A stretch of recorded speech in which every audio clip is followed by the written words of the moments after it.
पुलकेशिन द्वितीय चालुक्य राजवंश का एक महान शासक था। इन्होंने लगभग 610 ईस्वी में शासन किया था। इन्हें पुलकेशी नाम से भी जाना जाता था। यह लगभग 1400 से 1500 साल पहले का शासनकाल था। इस वजह से इनके बारे में जानकारी पुरातत्ववेत्ताओं को मिले शिलालेख और उनकी रिसर्चेस पर आधारित है। पुलकेशिन द्वितीय के राजकवि रवि कीर्ति थे। उनके द्वारा रचित ऐहोल शिलालेख से पुलकेशिन द्वितीय के बारे में जानकारियाँ मिलती हैं।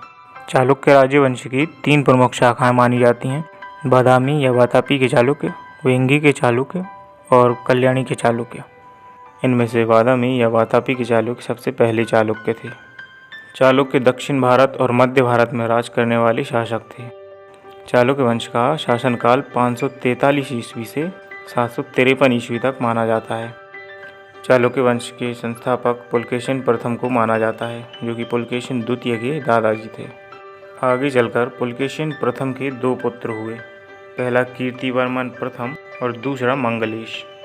और पुलकेशिन प्रथम के बाद उनके पुत्र कीर्तिवर्मन प्रथम राजा बने। कीर्तिवर्मन प्रथम के भी 2 पुत्र थे और पुलकेशिन द्वितीय कीर्तिवर्मन प्रथम के छोटे पुत्र थे। लेकिन कीर्तिवर्मन प्रथम के बाद पुलकेशिन द्वितीय राजा नहीं बने, क्योंकि इनकी राजा बनने की उम्र नहीं हुई थी। उस समय तक ये बालिग नहीं हुए थे।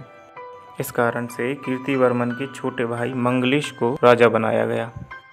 पुलकेशिन द्वितीय का बचपन का नाम ऐरैया था और जब 609-610 ईस्वी में पुलकेशिन द्वितीय राजा बनने योग्य हुए, तब उनके चाचा मंगलेश ने उन्हें राजा नहीं बनाया और उन्हें वहां से जाने के लिए बोल दिया, जिसका परिणाम ये हुआ कि पुलकेशिन द्वितीय ने अपने चाचा मंगलेश पर आक्रमण कर दिया और उनकी हत्या कर दी और राजा बन गए।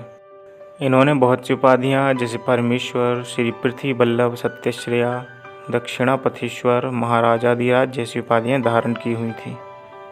अब भारत के उत्तर में राजा हर्षवर्धन का साम्राज्य फैला हुआ था।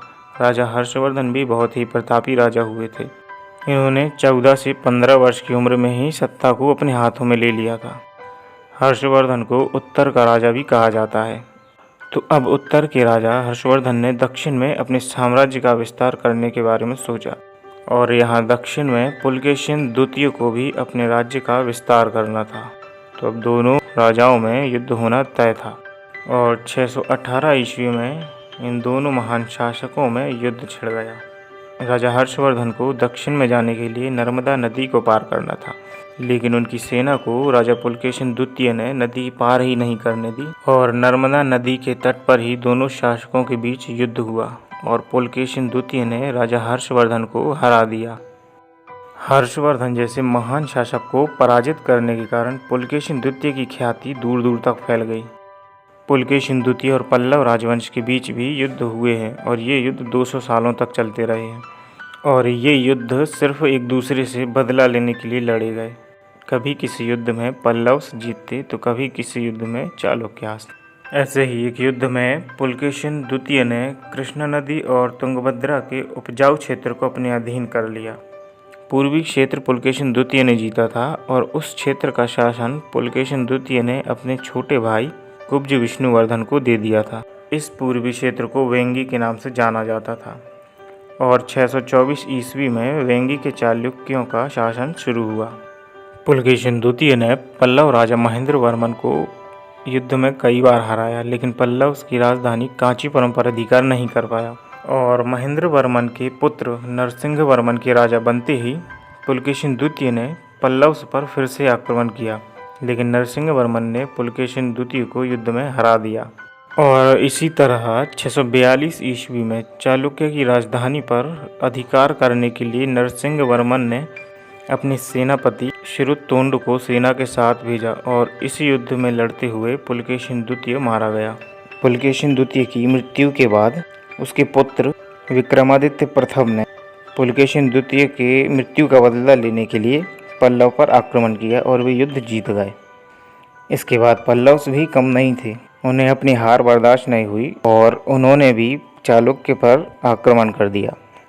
इसी तरह चालुक्यास और पल्लव्स के बीच 200 सालों तक कई युद्ध लड़े गए और ये युद्ध सिर्फ एक दूसरे से बदला लेने की भावना के साथ लड़े गए थे। तो दोस्तों, ऐसा था पुलकेशिन द्वितीय का जीवन। तो दोस्तों, यदि आप ऐसे ही भारत के इतिहास के महान शासकों और रोचक तथ्यों के बारे में जानने के लिए इच्छुक हों तो कृपया हमारे चैनल को सब्सक्राइब ज़रूर कीजिएगा। और वीडियो देखने के लिए धन्यवाद।